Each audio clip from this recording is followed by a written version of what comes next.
Good evening. Welcome back to school. This is our first week back to ever more exciting back to Hong Kong U. And this year is especially very special, is our 75th anniversary of Faculty of Architecture. This morning, we took our first year undergraduate students, Bachelor of Architectures, we took them to the music department. And we showed them some of the musical instruments and the collections of gamelan and non-traditional instruments in our Department of Music. And then one student at the end asked, is it possible to minor in music while I do my study here, doing my undergraduate here? It is possible. And one student said, you only need 36 credits to minor in music. A couple years ago, there was one student who actually studied here and then decided to pursue a master as a concert pianist. And she did minor in music. And then we have also many students asking, is it possible to minor in architecture from other area? But it will also probably mean they will probably need to take another additional year to make their 4 years into a 5-year curriculum. So this year, the Faculty of Architecture lecture, More Than Architecture, really sums up this experience that we had this morning. We will have accomplished practitioners who actually use architecture as kind of the basis. It's not so uncommon to go to Italy, sitting in a room of 30 people, at least one person was trained as an architect. This semester we have Matthias Wu, who is a theater director, and then we have Vinny Ho, who is our secretary for housing, and then we have also John Tsang, who is former financial secretary.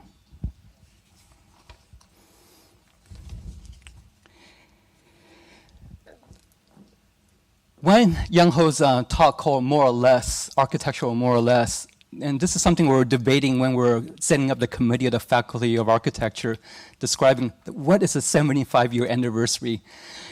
We also realized that real estate and construction is also celebrating their also their major anniversaries, and DUPAT in their 45th supposedly, and then divisional landscape somewhat in their 15 years. And we realized all these numbers are always constantly moving. So the idea of having a more or less is really the heart of this experience. More or less is somewhat, to some extent, more approximations. It's also shifting boundaries of our professions, but there's also a lot of tolerance to each other. When somebody always asks me, do I speak Cantonese, I always say it's more or less. Do they say actually less or actually more? Yung Ho is the Dean of our Architecture at the Faculty of Architecture and the University of Hong Kong. He is also the founding partner and the principal architect of Atelier Feichang Jianzhu. And you cannot also not see him without Lijia together. I always see that as inseparable practice. Last time I actually gave a 2023, I gave the introduction to Yung Ho's talk. It was actually 13th of March, 2023, and the title was called Form, Content, and Total Design. And he describes in his practice is also furniture, product design, clothing, and other design that comes in it. But this year, I double-checked with his abstract, and this year, he put cake as part of his practice. But I think he's also missing something. He's also missing writing a children's story, which is currently in the work at the moment. Anyhow, I think Yung Ho, Dean Chan has many things to expand. I would like to invite Yung Ho up to the stage.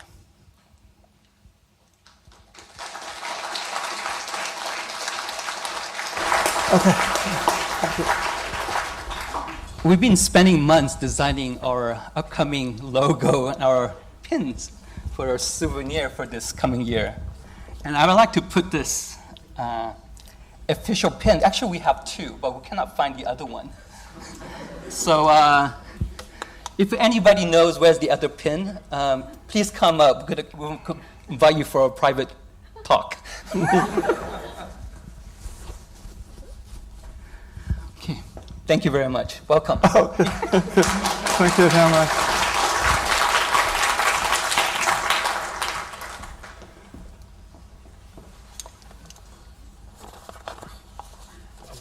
Okay, thank you. Well, you know, okay, yeah. Now you know what this slide is about, of course. It's about the upcoming anniversary of the program of architecture at University of Hong Kong. We actually have a slogan for this particular celebration, which is imagine. The idea is that we're extending an open invitation to all of us to imagine the dreams we like to have. For instance, such as a better tomorrow. If you ever wondered how on earth 英雄本色 was translated into a better tomorrow, let me explain it to you. This is, of course, my pure speculation. So only when these heroes, they show their true color, and we could have a better tomorrow. And then among the local heroes, you know a few for sure. There's one, the most important one for us is the person on the far right. This is Professor Eric Lai. Because, yes, let's have that.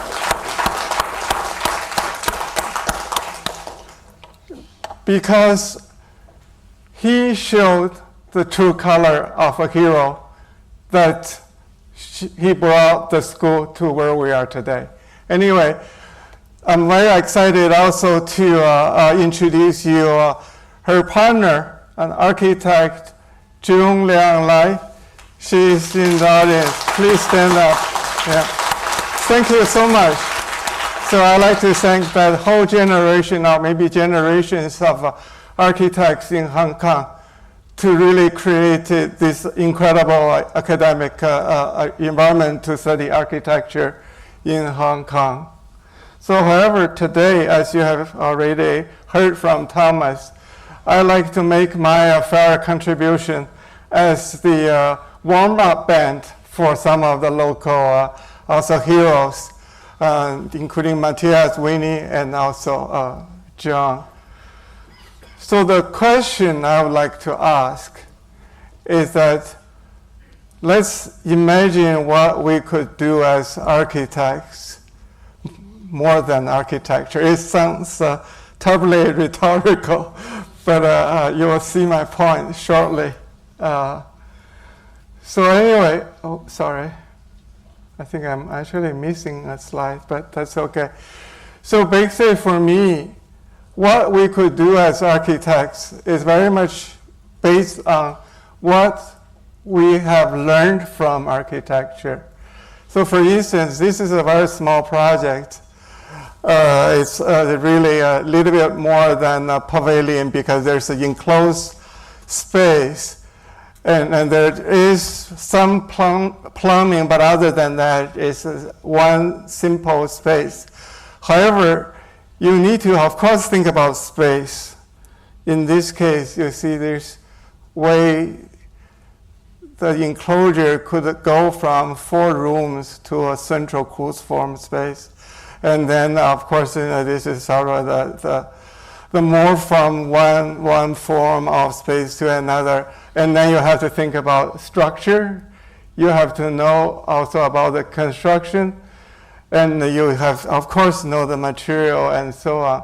That body of knowledge is so essential to architecture. Actually, only architects would understand it fully. So just let's say this is the material sensibility. So in this case, you will see when it's built, it's like this. You see the transparency of the space, you see the lightness of the space. To achieve that means that the architects needs to have another ability, which is implementation. You can do a little sketch as I showed, and then the building would just come up.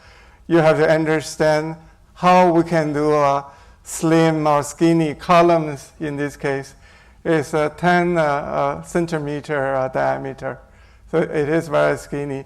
And then to make the sliding doors move in a certain way and so on. It seems simple, but actually it's an ability only architects would have. And then, actually there's a huge cantilever at each corner, so that when you open the space, actually really open up that space. Anyway, so if we understand that kind of a knowledge and as well as scale, and then when you do interior design, it always seems easier.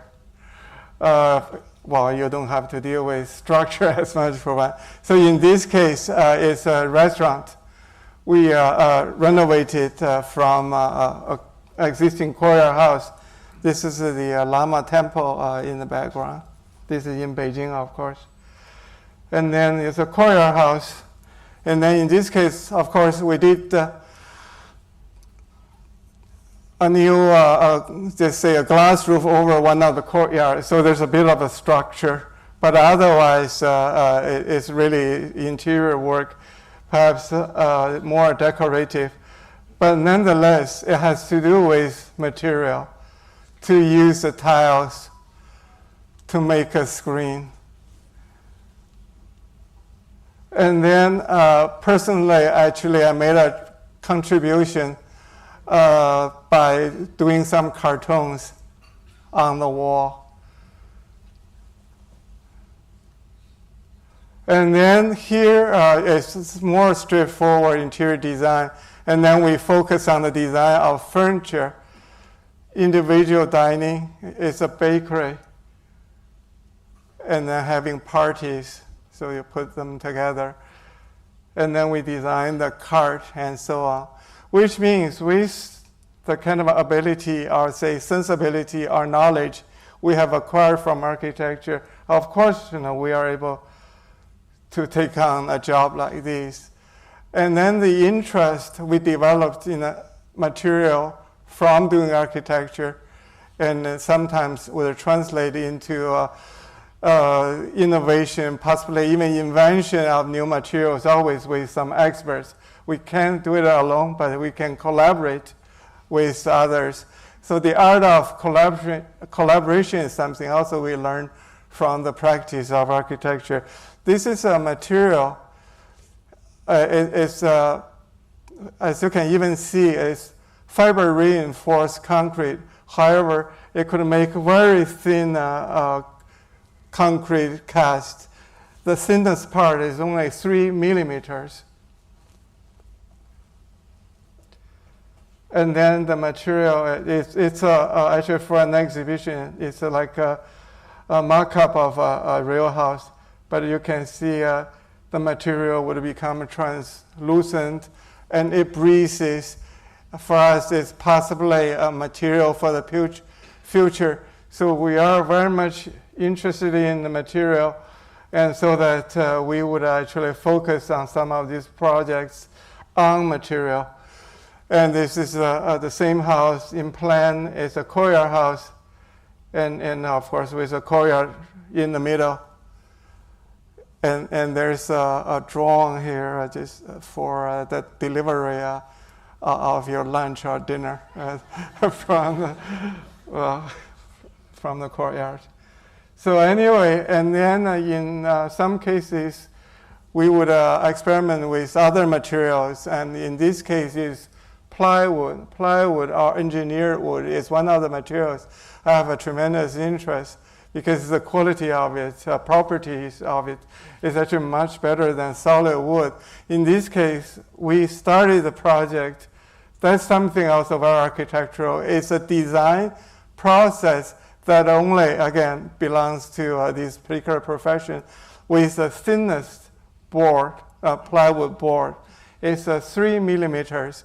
It turned out to be too thin, and then we add up 1 millimeter a time. Eventually, when it became 9 millimeters thick, it was okay structurally. And then here is the drawings, just sketches, and when it was built. It's a 10-meter tower. This is in Guilin at a design hotel designed by a friend.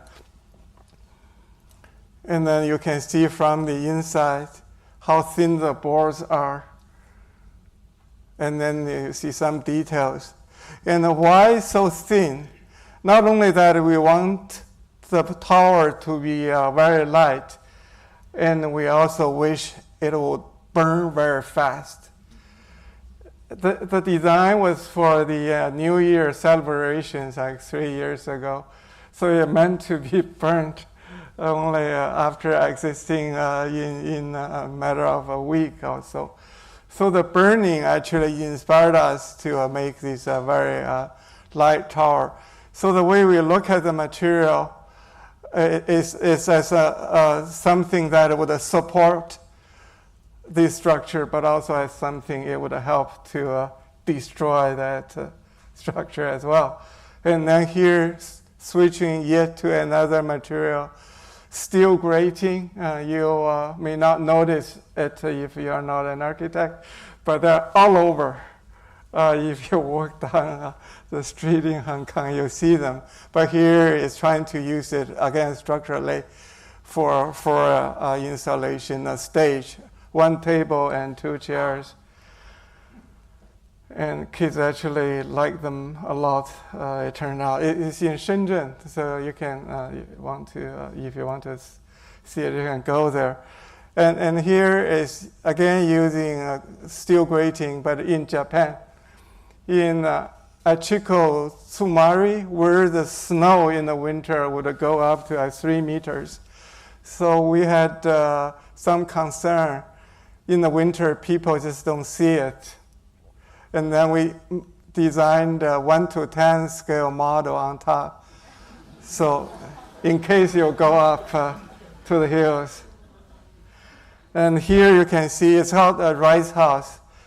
So although the farmers is gone, you can see they were there. And here you see the farmer came back.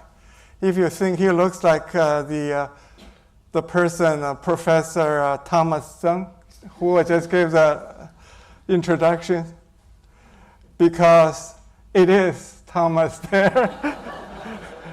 He's scrutinizing our design, and anyway, and we'll find out his opinions later, and then of course in the springtime. And so anyway, for architects, material, the physical world, the tangible world, is actually something that we understand quite a bit.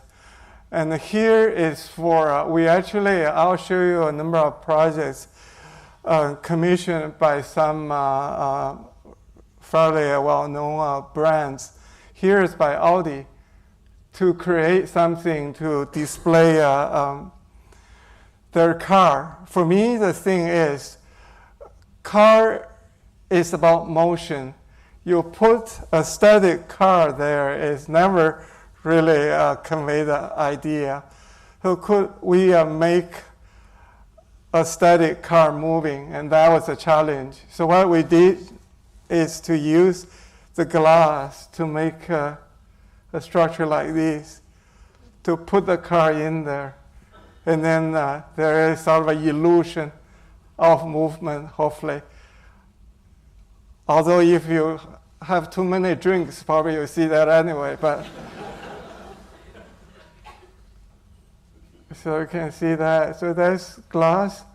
And then for the Venice Biennale year 2000, and again, we put something inside, in this case, polycarbonate panels we were wishing the material would turn the live bamboo into ink wash painting. And then we built tile arch. It's not a real arch. Actually, it's steel cables and the bamboo splits were supporting the structure. And then we do get serious about making arches from time to time. The thickness here is 8 centimeters because that's the thickness of the glass blocks. So when it finishes, it looks like this. So you are wondering about this part of the project. This is our project. It's not. It's our photographer. He got the idea that the human figure, is part of, or rather between the natural landscape and architecture. He started doing that with a project we did a number of years ago. And it's a vertical glass house. That's also himself, rather. And then he continued to pose for our projects. We're very appreciative, of course, to his effort. So anyway, and then the most ambitious arch, or really vault in this case, we built is this one made of paper. So you can see these very thin wood dolls inside. They are the rebars in this case. And then, because it's in the museum, actually in Hangzhou, we could not really have a foundation. However, so as architects, we understand the importance of the foundation. So we use, I'll show a detail. We use clips and tapes to anchor the project. Again, it means that the kind of knowledge, again, sensibility we have accumulated from architectural practice actually could be used in very different ways, maybe from installation and later on see other designs as well. And at UCCA in Beijing, and we designed the facade. This is the earlier version of the art museum. And we had an exhibition in which we actually built 6 different kind of constructions, pouring concrete, pouring plaster, and then also we did rammed earth. So it's an exhibition of ways of construction. So you can see it from here. And then, of course, some of our models drawings also being displayed here. So you can see the formwork is being pulled up to be part of the exhibition. This one is using rubber formwork to pour concrete. So this whole idea of architecture is construction, or rather is building, is really essential to our thinking. And I think actually a lot of architects would share that particular point of view. We designed the clothing. We had a show at the beginning, or rather the opening of the exhibition. And this young man is one of our architects, and she's from the museum. Actually, the director of the museum and we actually walked down the aisle ourselves, but I couldn't find the image. So anyway, so that's the title of the exhibition. So materialism in this case probably is more than an ideology, but the way we can understand and take on the tangible world. Another similar exhibition we had a few years later in Shanghai at Polar Station of Art. It's in the name of architecture. We did all sorts of things, the furniture and of course architecture, clothing and so on. And then now we are going down to the scale to talk about something not as big as a building, but maybe starting with just a piece of a building, we should design a door for a pair of existing door. So what we design is something we name sliding, folding, swing door. Well, actually, this is probably something, again, if you find funny because you're an architect. There's three basic movements for doors. Sliding is one, right? Folding is like this, and then swinging. So here is what we did. In one door, you slide the existing doors, and you can fold the additional door, and then the additional door would swings open. So that way of thinking, actually, when it's painted, is very much about what a door is about. It's not some additional idea from elsewhere, but it's very much within the discipline of architecture. And then with furniture, and we would go through a same design process or thinking process. This is a traditional folding screen using two materials. One is wood, the dark color is wood. The other one is rice paper. One is for structure, the wood, and then the paper is to make the enclosure. And we did exactly the same thing, but using one material. Actually, it's a so-called artificial stone. Again, it's kind of a fiberglass. By using a 5-axle or CNC machine, we were able to show you the next slide. To carve out the material, to make the center of it all only 4 millimeters. And then the thickest side would be the original thickness of the material, which is 40 millimeters. You know the material, you don't recognize it here. It's the Formica counter stuff. So it's called artificial stone, but actually, of course, it's fiber reinforced polymer.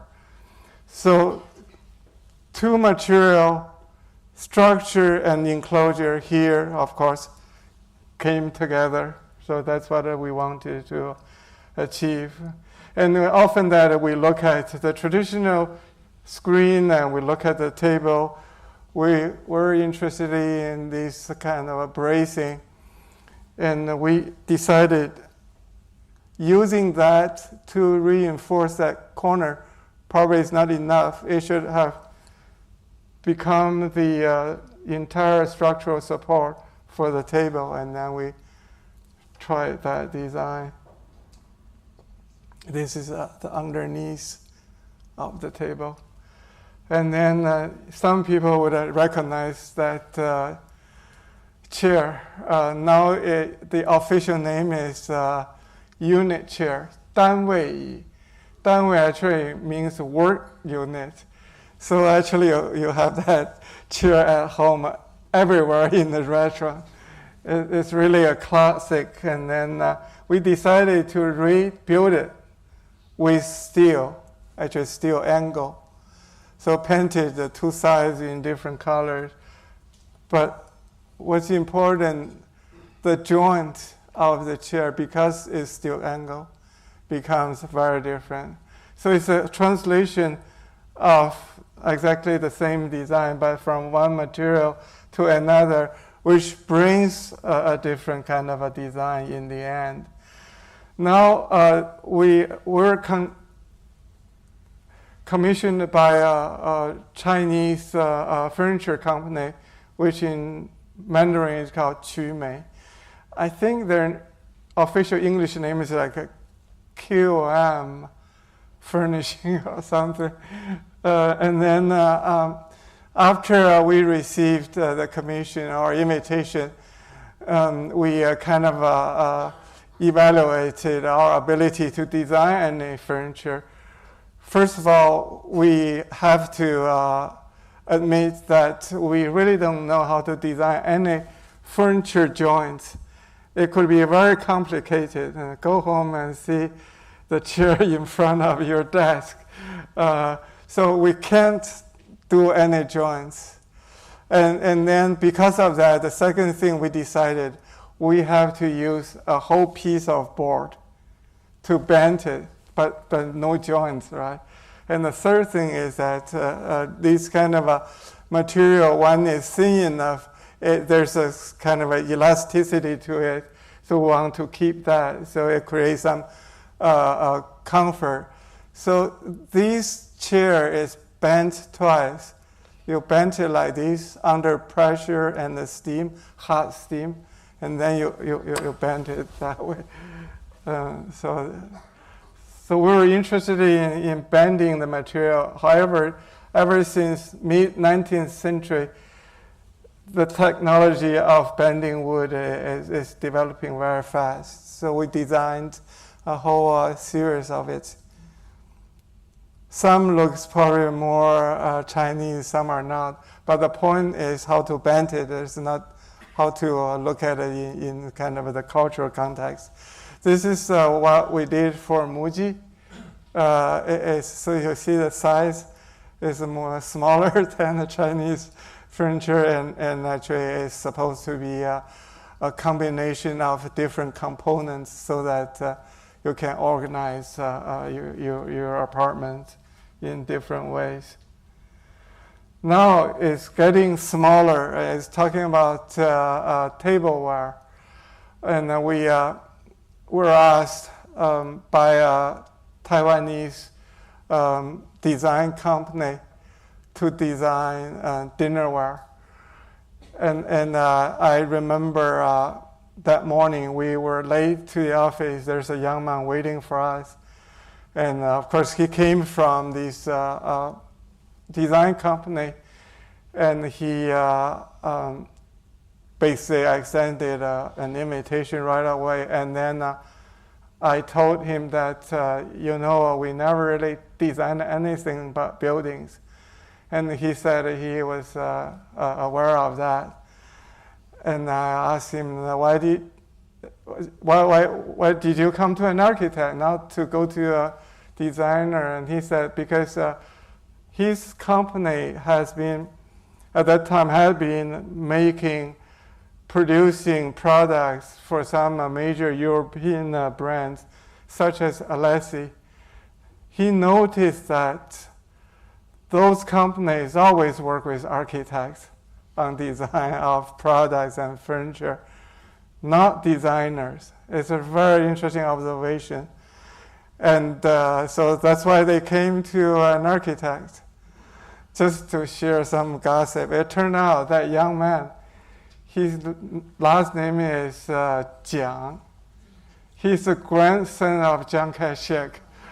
Actually, both of the grandchildren were now they are into design. So anyway, so that's what we did. We look at this gourd, right, hulu in Mandarin, to cut it in 4 pieces. In our case, originally, I'm sorry. So this is what we, after you cut the hulu, and then we say this is a piao. Piao means it's just a household utensil. You use it in many different ways to screw up something, to put something inside, and so on. I thought we couldn't do anything smarter than that. So we digitally cut the hulu, and then when it opens, it's like this. And then when it became successful, we were asked to produce some baby hulus, and then for wine, for oil and vinegar, there was an Italian set we produced, design, I'm sorry, and so on. But anyway, the whole idea is that use the thinking method, and we understand the process of doing the design and also use our ability to collaborate with really the real experts and so on, we were able to expand our practice in many ways. So this one is for Alessi. Alessi asked us to do a steel tray. I went to their factory to look at the way they would produce products. It's very simple. It's about using a punch press just with molds and boom, just one shot, which can create very complex forms. Initially, I really didn't think about that much, so I worked for a whole year without getting an idea. But finally, one day, I went to our office, which is in the old Summer Palace in Beijing, and then I saw this lotus leaf, and then I thought, again, there's no reason for me to design because I can't really do anything as good as that. So we scanned that leaf digitally, of course. That was yet a little bit of an adjustment to make it a balanced flat surface, and that was it. And then I got a picture sent by a friend somewhere, I don't remember, in a hotel, which uses our trays. And then got another picture from another friend. It's about the calendar stand we designed, bending a piece of stainless steel, make a double layer on the bottom to make it more stable. And then this one is the smallest thing we ever designed. What it is we say this is a piece of wearable architecture. It's only that big. And then this one is supposed to be very Chinese. So we're thinking this poetic or poetry line is 僧敲月下门, meaning the monk is knocking on the door underneath the moon. So anyway, yeah, so there's perhaps doors is opening up. And this one was inspired by Pina Bausch. This is our version of Cafe Mueller. Of course, it doesn't look like Cafe Mueller, but there's a chair down on the floor. So as you remember from that dance, what these things, they are, you can see. So a brooch, a ring, and a pendant. And we designed a whole series of that. And so sterling silver. And then next year, after our little room series, the client from Shenzhen came back asking for a design for the zodiac year of a rooster. So we thought, what do we know about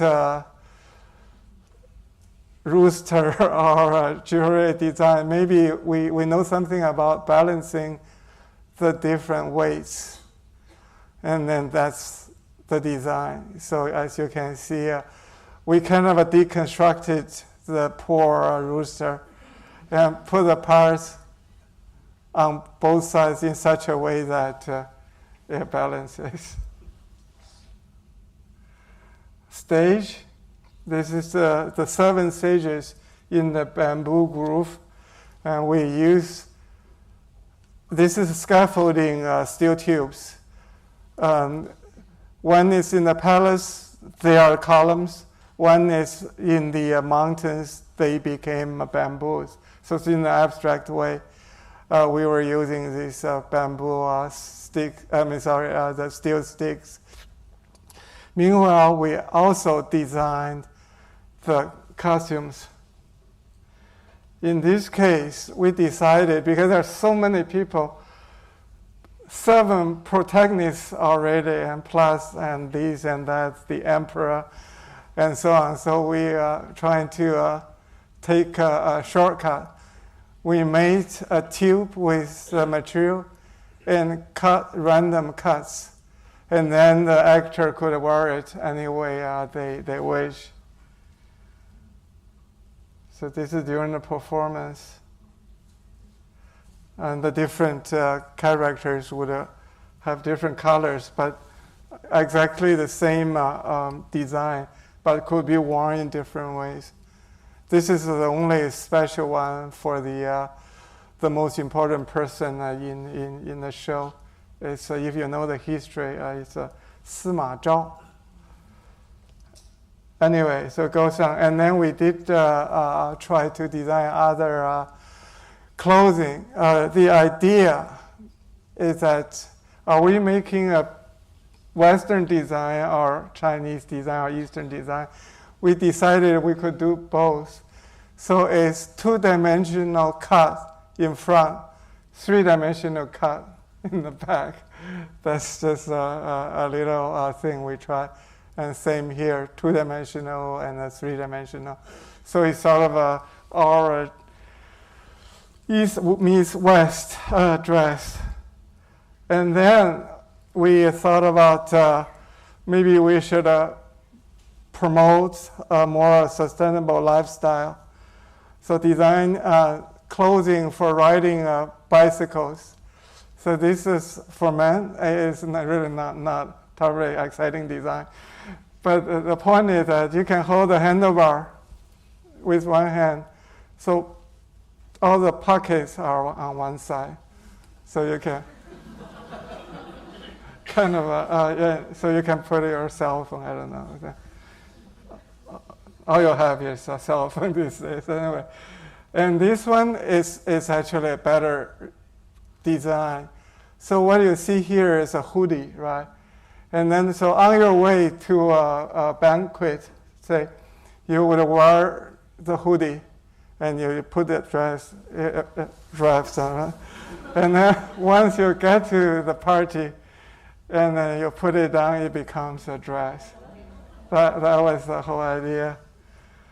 And then, so we use elastic material to make it more friendly with riding bicycles. All the models you see are architects in this case. And then we had a show in Sanlitun. So anyway, so I was wearing a pair of shoes I designed for John Lobb. Anyway, so another aspect of architecture is very much about art, as we all very much aware. But for me, the technical aspect is not enough. Taste is never enough. But really how you understand something about art, which would possibly help you to understand better the world. I'm actually very much into perspective, because I'm the probably very last generation of architects ever would construct perspective using a T-square and a triangle. So this is an installation exhibition we did. So I was thinking of paying tribute to Malevich, today I should say Ukraine artist, before we say Russian, so it's getting confusing. So anyway, what you are looking at is a viewfinder we did. Using mirrors, we could bring two geometries on the sides into the same picture. So actually, these visitors, they understood the trick very much.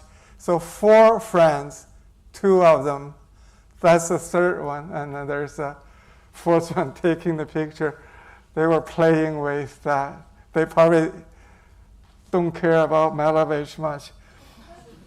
But that's kind of okay. So it became one of our very rare, popular exhibitions ever. And then, for instance, and then they, who knows what they're looking at. But it is actually very interesting and fascinating to mention that, for instance, that cruciform mark is on two sides of the column. But when you look at it from a viewing frame like this, it becomes flat. It's just it just something that happens. And then they're looking at something in a pointy shape. This is one of my favorites. So you look at this red dot on a yellow background. It turns out it's on the viewer's head.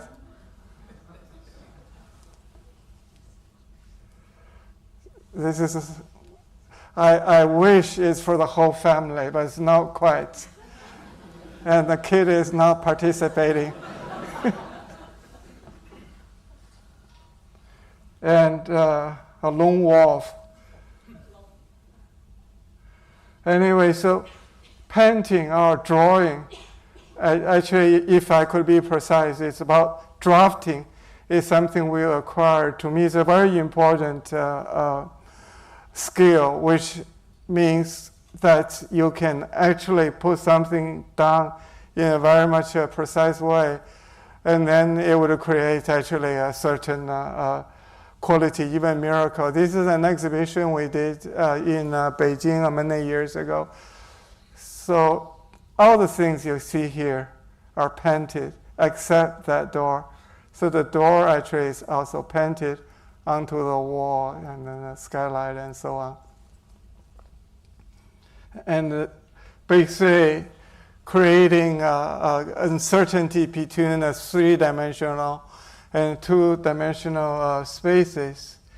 And then not too long ago, actually during COVID, we were able to do an exhibition in the Forbidden City. Actually, our exhibition is in there. This is our space. What we did is this. So we wanted to be very inviting to the visitors to see an art exhibition.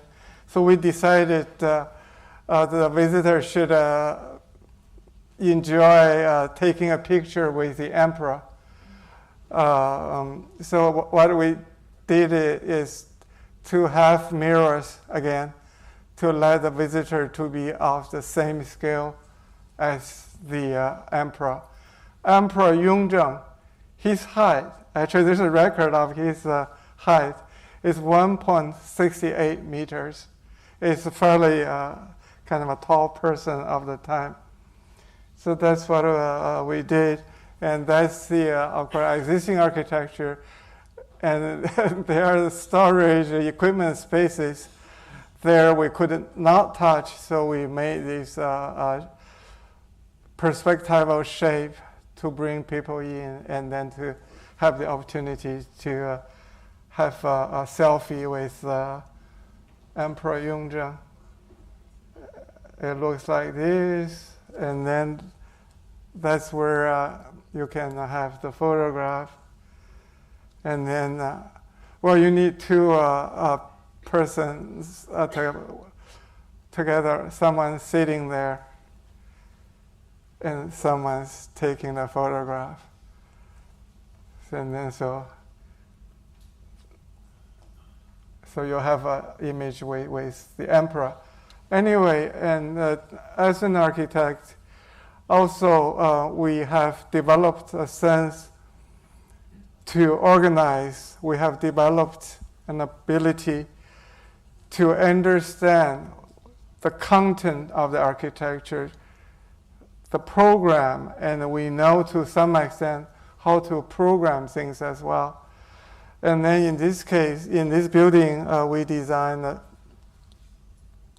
a few years back, and a delegation from Giacometti Foundation in Paris came to visit right away on the spot, they decided they want to do a show in our culture center.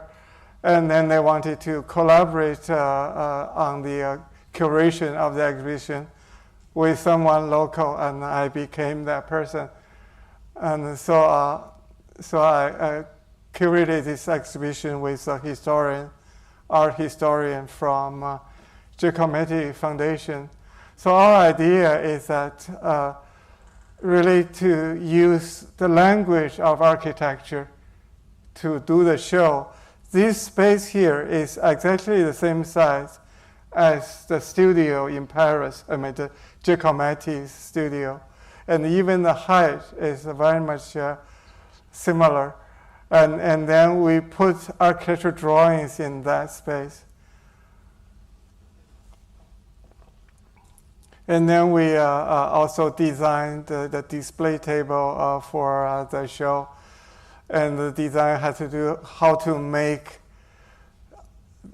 this really priceless artwork safe without having those very clumsy barriers.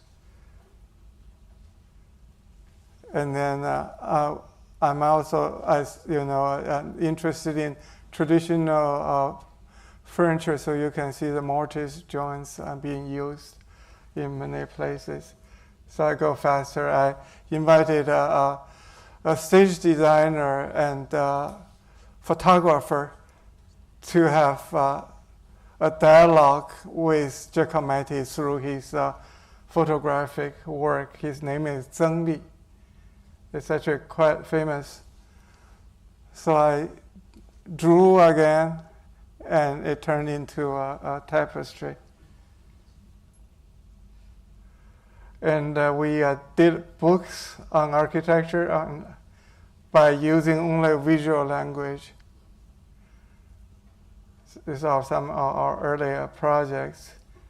So we believe really in visual, graphic communication just as much as words. So that's so far something that I could say is all work related. And in this part, I wanted to show you what I did on the weekends.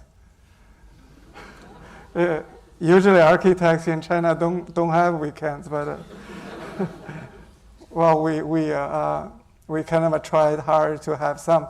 So when I was little, my brother and I listened to my father, who was an architect, to talk about a story called Little Detective. They were very boring stories because my father made them up on the spot. And we were kind of, we knew, and we were not terribly kind of inspired. But anyway, I thought maybe I could recreate the Little Detective. So I started to draw. So of course, the bowler, the trench coat, and so on. And then a fairly kind of ordinary apartment. And then I thought maybe he could do a bit of architecture. Immediately, right? I went to architecture. So maybe he could have some kind of illegal construction outside of his window. And then why not every apartment or inhabitant could have something on the outside. It's also the story is just as silly as my father's.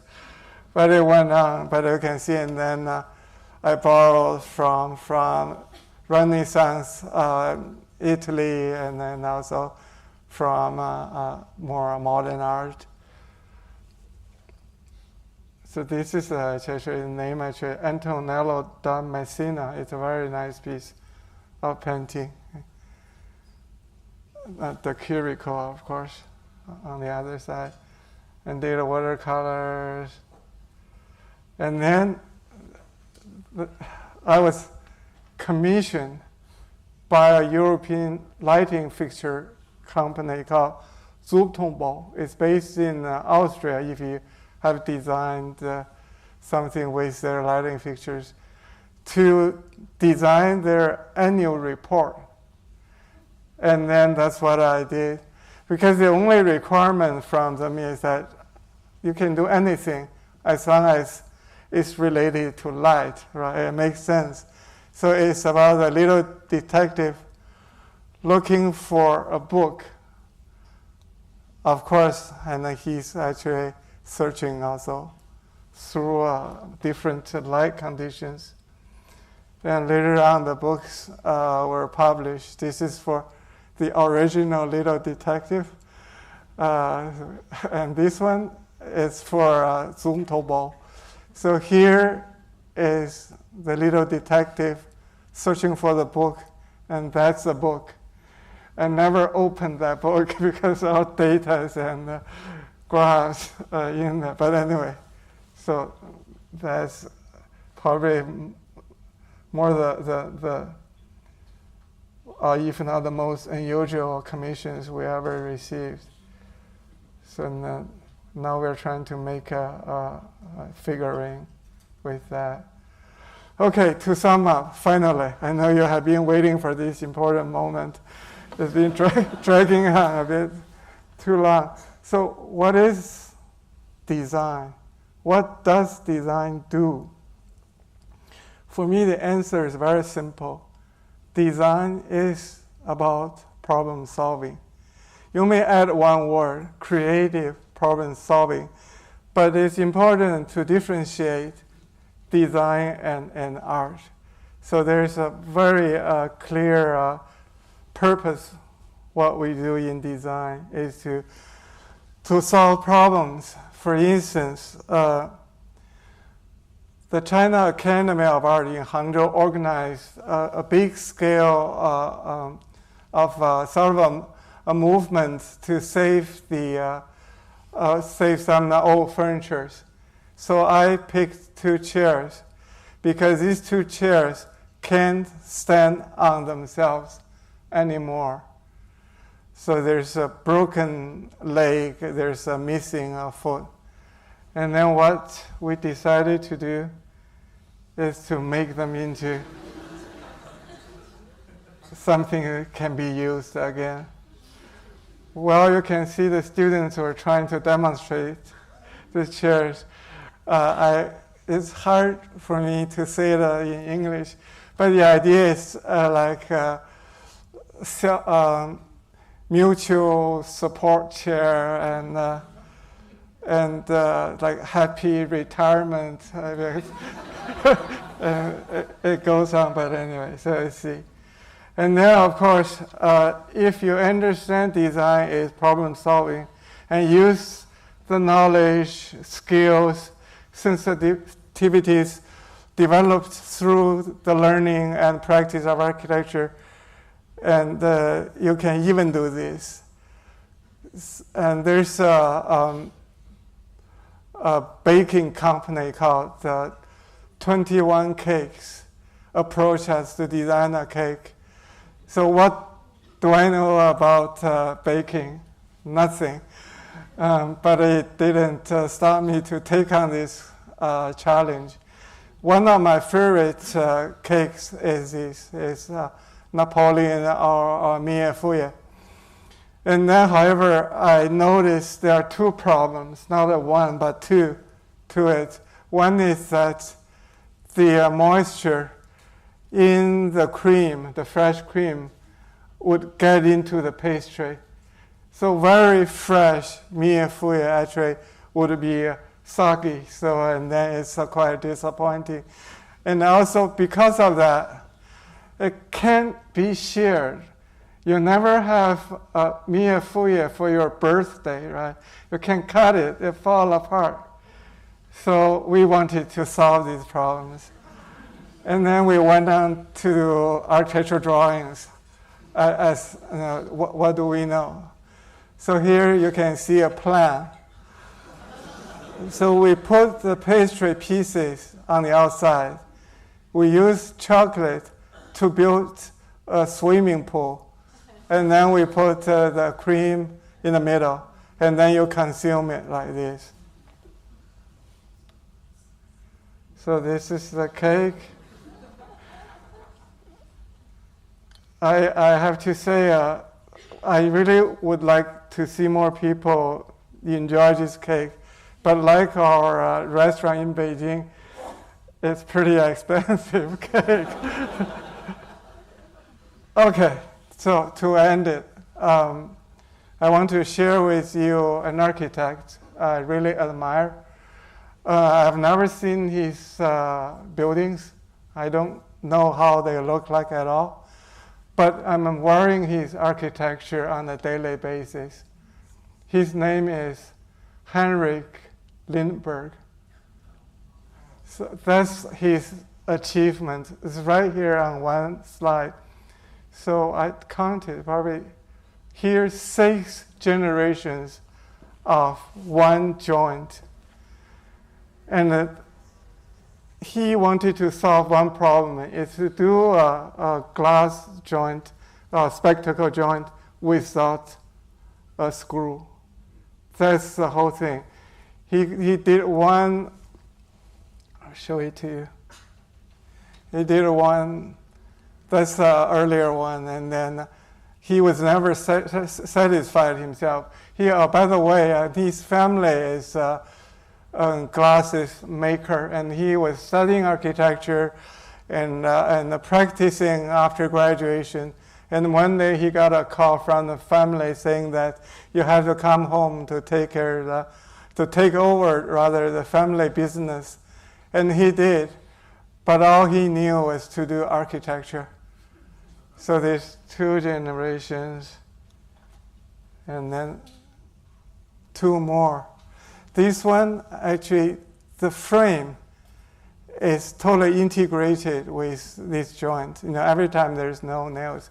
Actually, this is what I'm wearing right here.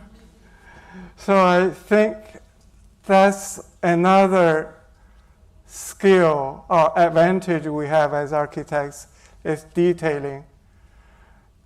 If you haven't learned it at school, I'm talking to students, don't leave school. You better pick some of that kind of a sensibility ability up before you leave. That would help you, enable you to many, many things. So by the end, I'm very lucky to say that we're still making architecture along with all the other designs. So for me, architecture is something that inspires us still all the time. And I just wanted to say that today, when you graduate from an architecture school, if you have picked up some of the abilities or sensibilities, as I mentioned, I bet you will be okay. Just as simple as that. Thank you very much.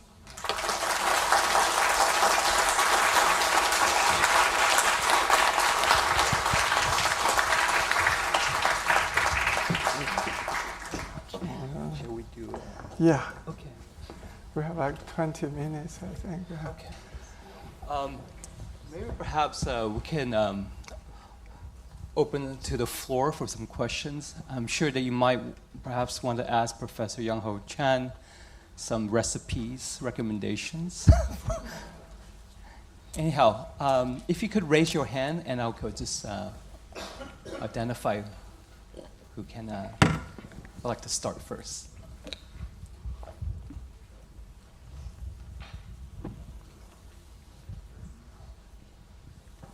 Yes. Professor Chang, very fascinating presentation, and I'm just blown away by all the things you've done. I just wondered if you went back to when you were a student,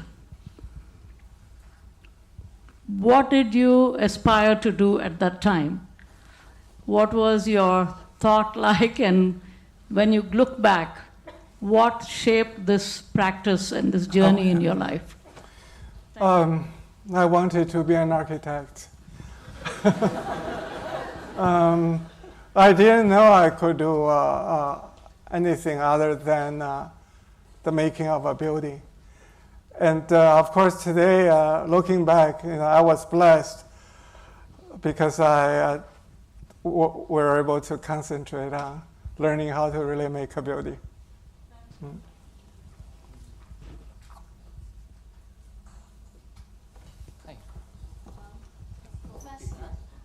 Professor, you have such an interesting mix of projects. I think all the architects is envious of the variety. How come you can attract so different projects to come to you, to knock on your door, to do a fashion design, a cake, a book, and all these interesting things? Well, I of course, I had quite a good dose of luck. But once you started, they started to keep coming. Believe it or not yesterday, even 2 days ago, right here at Hong Kong U, at the senior common room, someone came to talk to us about clothing design. So we'll see where it goes. It's something you gradually build up. And then people would say, what have you not designed? Maybe we could try to do that.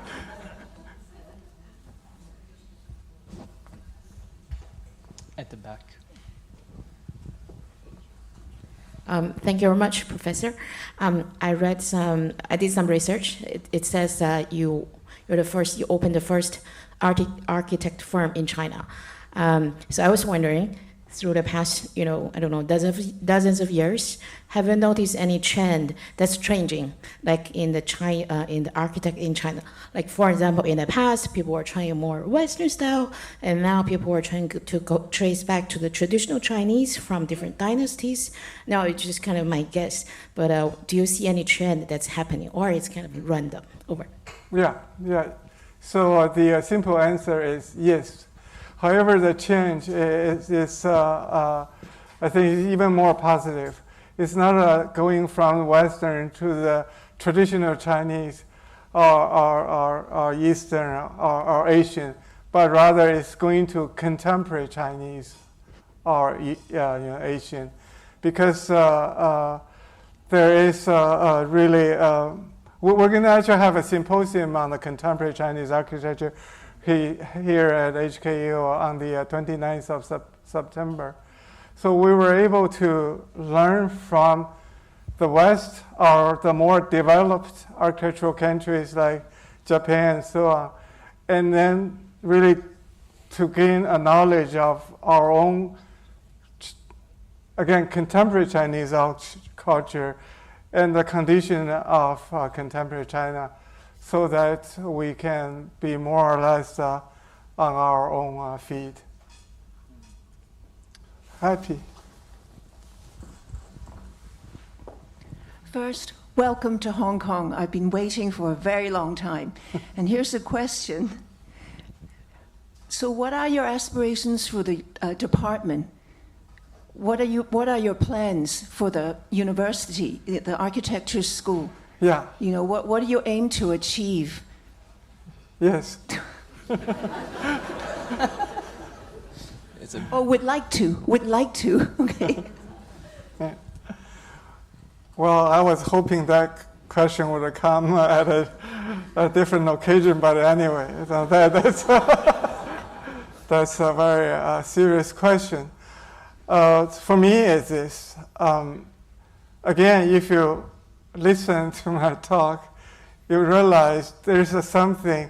It's very much not just an idea, not a concept or a taste. It's really the ability of making something happen. Material is one side, and there's an immaterial side of really to realize something. So if I could, I would say it's about design and technology. So you may work with computer to do something with your design, but you also need to know how to use, say, digital technology to physically make a building. Otherwise, I don't think you are an architect yet. So at Hong Kong U, we're doing fine, because it's not like the American schools. um,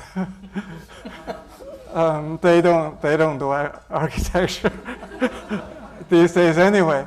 So we are doing architecture, but that's not enough. We should really train our students to really able to design buildings. That's the moment you can also design other things, as simple as that.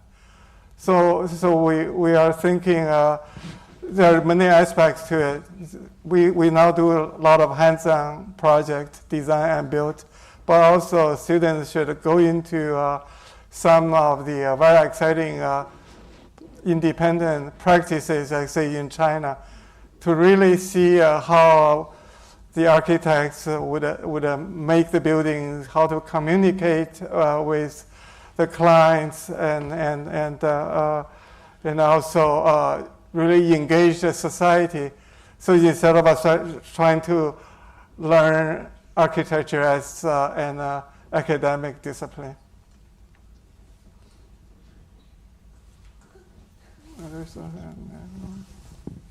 What stood out to you most about the people that you've decided to work with? Like, who do you decide to build teams with?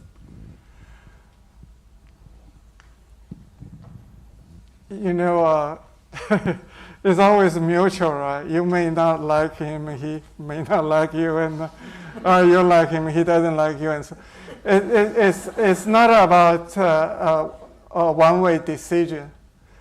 An interesting thing I can share with you, for whatever reason, we are very much liked by monks. So we are we're designing for one temple, but we talked with many different temples, and then we're approached constantly by Buddhist temples. So I have a feeling that maybe one day I would be a Buddhist, but because I have become very much interested in the way they think, the way that they live. So it's a dynamic thing. No, that wasn't part of my plans. It's not like we were in school thinking, I'm going to work for monks in the future. It's not like that, yeah. One of our teacher, Wang Ma-sang, teaches a Buddhist class. It's very popular. Usually it's oversubscribed, about 40, 50 students in the selective. But I would like to ask one question. Toyo Ito has been designing high schools. Yeah. And now you're working on the children's book. Yeah. We just talk about the aspiration for university, but it seems like you want to touch on much younger generations. Yeah.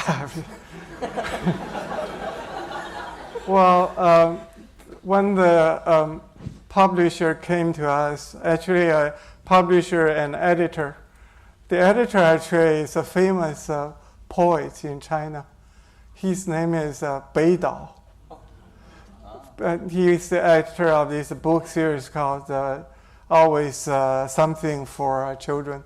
So the first book in that series was poetry for children, his own book. And then they said, well, are you interested in doing a book for children? And I asked him, how old are the children? And he said, 12 years old and up.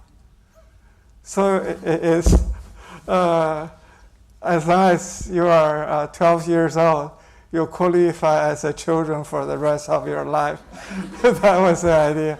So our book, I think children should really know what architecture is about.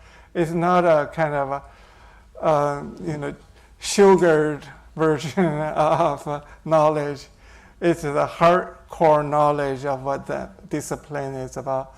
So I picked 60 buildings around the world I have visited, and to tell them the material side, the construction side, and how it's put together. The oldest one, I think, would be caves in Badami, India. And the more recent ones would be, of course, 21st century. So it's a book for really anyone who's interested in architecture. A lot of very fine illustrations. A team of Hong Kong U students are helping me. We work together to produce the drawings. Hi, Professor. I have a very simple question. It's just, since you have already done so much, do you have any tips for time management? Because we are all very busy. Since you have done so much, do you have any tips for time management? Time management. And this is coming from a second-year student. Okay, well, that's a good question.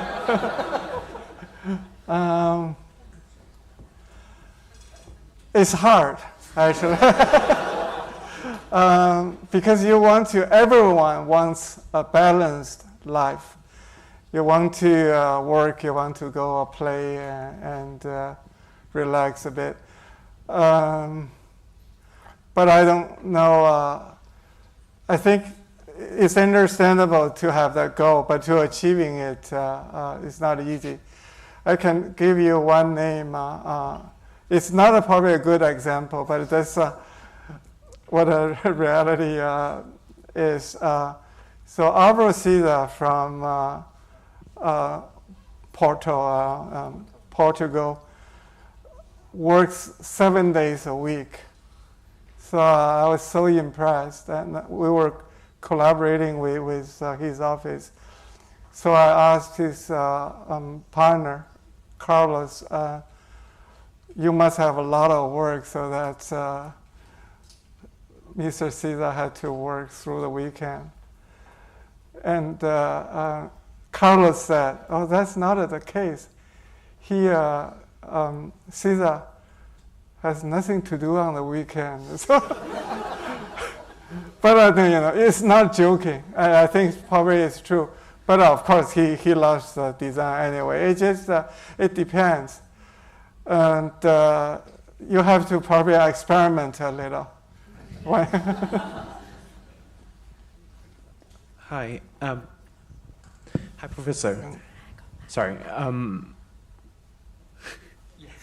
Hi, Professor Yung Ho. Thank you for the talk. And just going back to the talk that you had and really about this question of making, throughout your talk, you used a lot of measurements when you talk about materials and kind of refocus on minimum as a way to articulate materials, compared to maybe other designers that might over-articulate as a way to express materials. So I'm really curious where this kind of inclination of minimums come from. It's not about minimum or minimal. It's it's about what is really essential. For me, there's nothing wrong with decoration. Decoration is very hard to do. I don't know how to do, so I try to avoid it. But for me, this physical world is interesting because we see, we smell, we touch different textures, materials, of course, and temperatures, and so on. I want to sort of present that experience or understanding of the tangible world to the users, to my clients. That's my interest. So actually, what I didn't say much is that I studied a bit of oil painting. I didn't get very far with it. That's terrible. But somehow, just putting paint on the surface with a brush, for me, is so enjoyable that I understand. So that kind of a textile quality, the texture is very much the thing I was into. So I was very happy with my terrible paintings because I did them. So all buildings, I didn't show almost any, usually has textures. That's how I understand the material, not a very smooth surface. Although we did a very smooth concrete building, as you see in the very last slide. But typically, so we use rough materials for that. it's not a matter of, again, maybe say a aesthetic choice, but rather maybe it's a way sort of I understand the world. I have the mic. Can I say? Oh, thank you. Professor Zhang, welcome very much to Hong Kong. And you certainly made architecture fun, inspiring, and elevating. But we also have in the audience our Secretary for Housing, Ms. Winnie Ho, who's managing one of the most critical and most mundane portfolio in Hong Kong. And you have any advice for Ms. Ho? First of all, you have to come back for Winnie's talk. I definitely will. Give us some tips. No, I think actually that's a very important question. Again, back to there's a very important question we ask, why we do architecture. It's actually to make the life of all the people better.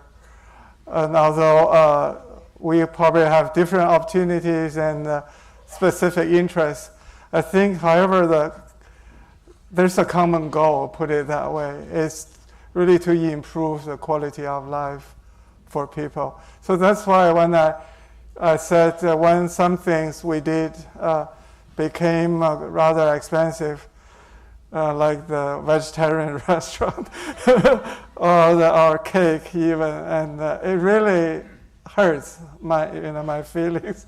Right? But now I have to learn from Winnie really to do things that probably can be enjoyed by more people. I think Ida might have a response. A quick question.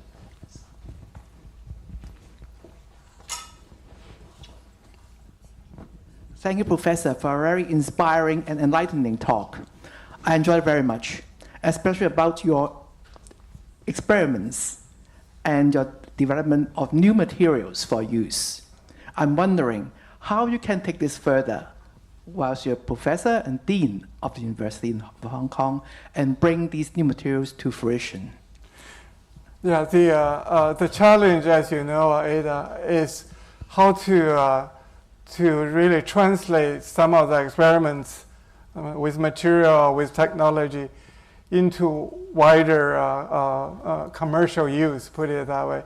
So I think for the university, and if we do really sort of the highbrow experiments, probably is not enough. So we really have to establish a mechanism to make the invention or discovery to the wider reach. So for instance, at this moment, if you look around the world, new technology to do carbon zero concrete production actually is quite a bit.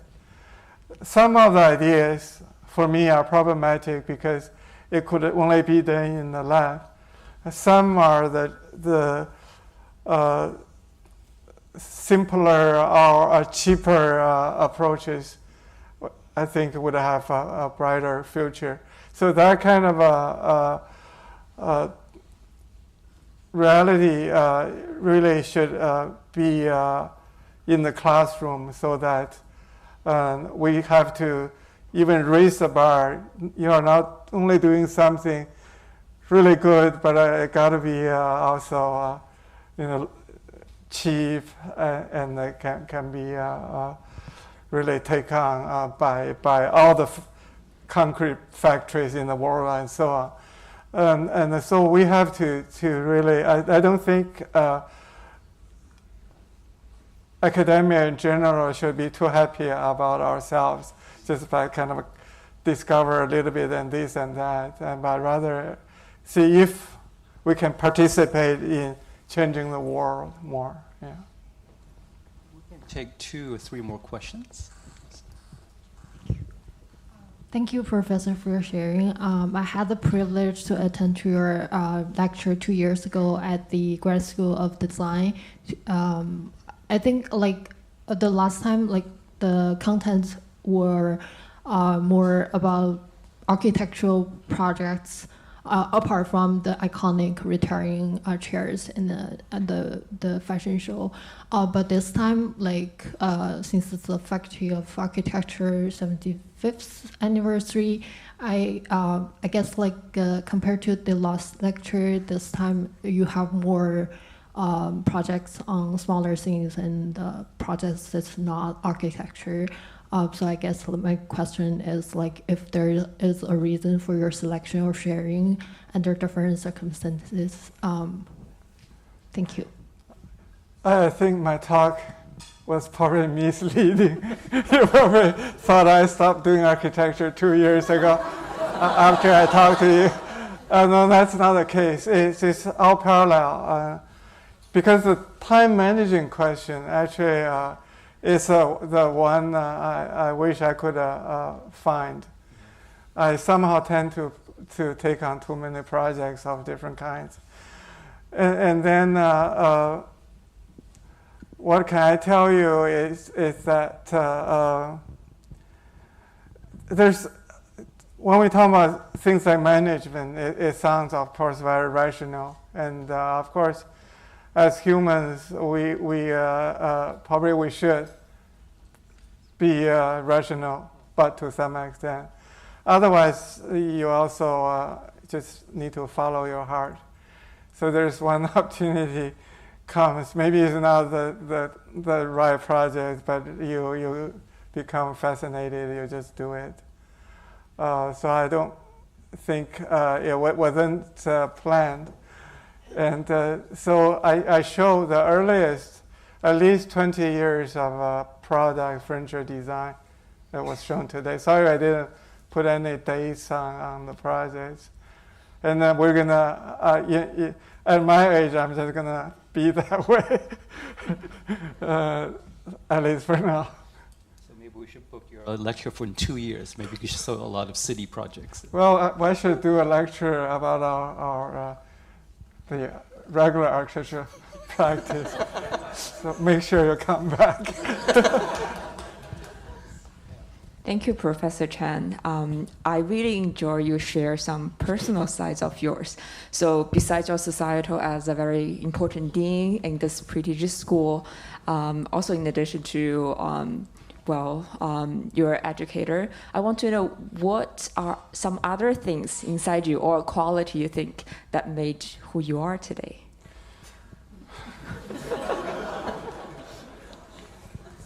Well, of course, besides the luck you humbly mentioned. I don't really know. I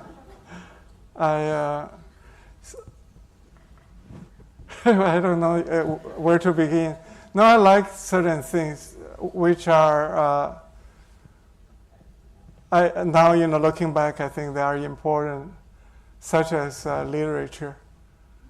I enjoy modern literature, the French new novels. For me, it's not for pastime, but rather for something that is like some other people would read philosophy, something that touches my heart. I would feel like I would really learn something, not only about literature or about myself. So I think actually reading in general. So, well, I don't know if this is going to be the last question or not. Because, well, this doesn't matter. So I like to recommend you a book. I just started to read. The Chinese title is 湘江神探。你知道这本书是吧？不知道。名福尔自摩斯。a detective. It's about a Hong Kong, the great Hong Kong detective, Fu.